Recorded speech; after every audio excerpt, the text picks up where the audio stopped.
So I have written a set of blogs, and it's all about how we choose the books that go into our boxes, and to then help you look at your school libraries and family bookshelves a bit more critically, so that you can see where the gaps are and what you need more of and what you need less of. And I'm really hoping this little guide is going to help you. I've split it into the sections that we work in. So just for simplicity, obviously everything intersects. All the issues of diversity intersect with each other and all impact each other. But for the purposes of simplicity, I'm just going to deal with, we're dealing with gender today. We're going to deal with race on another day.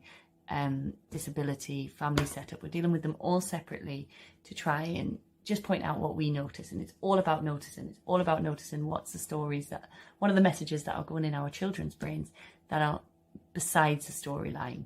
What are we telling them again and again? What is cementing those ideas of that make them think that women only do certain things or men only do certain things?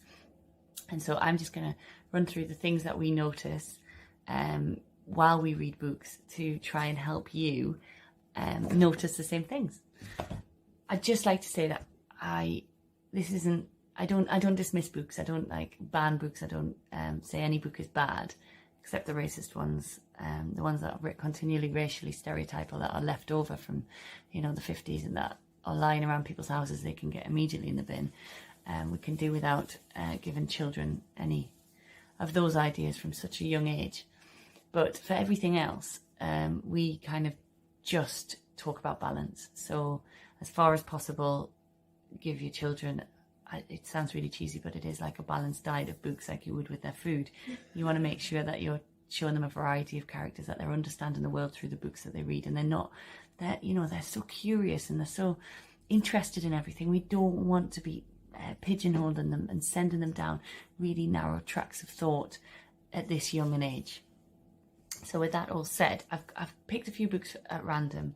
I'm just going to look at the characteristics of the people in them and just show you what we notice, and as a result, whether they go in our boxes or not, and how we combat messages that are received. So we have The Dinosaur That Pooped a Planet by Tom Fletcher and Dougie Poynter. I'm really trying to remember what band they're in. They're in a really famous band and I can't remember. And this is a series where the dinosaur basically eats things and poos it out, and it is a complete favourite here. My son has always adored these books. Of course, anything to do with toilets for him, it's just an absolute winner. So I'm just going to go through the characters that you meet, and it's all about the characters, isn't it, and how they're drawn. So we've got a little boy here, Danny. He's the main character. So we've got our first male character. Now, I assumed always that the dinosaur was a boy, because that's just often the case. Dinosaurs, monsters, baddies are often boys. But this one is not given a gender all the way through. He's just he. I've just said he. They're just called dinosaur. And I find it really hard because I'm as conditioned as anyone else to expect that. So if you hear me say it, I'm aware and I try not to. Second character we meet is a female character, and she's a mum. And she is reminding her son about lunch and how important it is that he's fed. So in that really typical caregiving, mum role that you see over and over again. The next one is Cave Baby, and this is by Julia Donaldson, who is brilliant. Obviously, she right across the board. She writes lots of different characters. She really does disrupt some of those gender stereotypes. In real life, women doctors aren't unusual, but in Bookland they really are. So she's had books where monsters are girls, and she's featured female doctors amongst others. And this one's Cave Baby. So we meet a few different characters right at the beginning. Cave Baby, so the main character is a boy. The baby's been given male pronouns, so it's a he. And then again, you've got a mum. So we're 2 books in, 2 female characters, 2 mums. Now we've got 2 sons and a dad, and who's very brave. So here we're seeing the man, and he's brave, and that's a characteristic that's often used for male characters. Again, dad is busy being brave. Of course he is. It's a very male description in children's books. And here the baby's written all over the wall, and who's cleaning it up but the mum? So some really kind of traditional roles being depicted in this book. Anyway, the adventure goes on, and you meet a hyena and you meet a hare.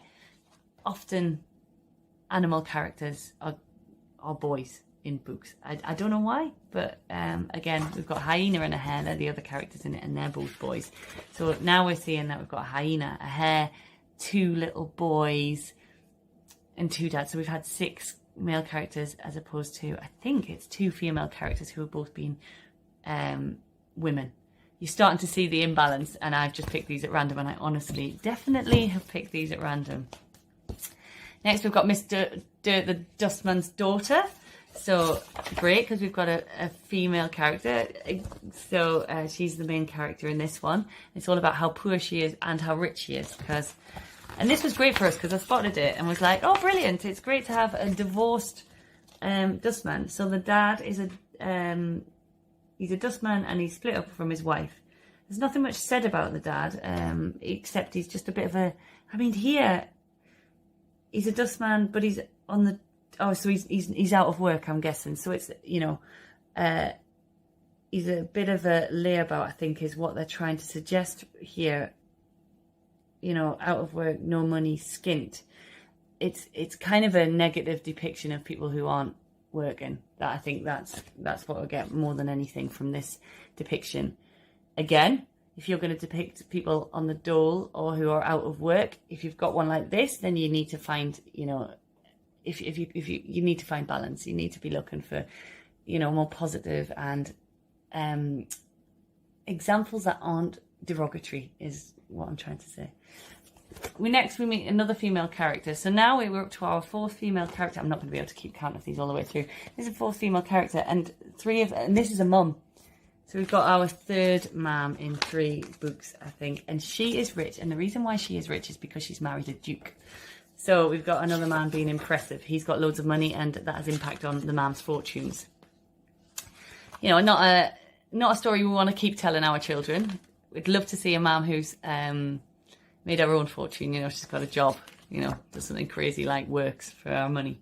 Anyway, her fortunes change when the Duke loses all his money, and in a twist of fate, the dad becomes rich through a lottery win. So again, the things we've noticed, you've just got to spot these. We've got the lady is I actually don't know about her body because she's hidden behind that massive coat.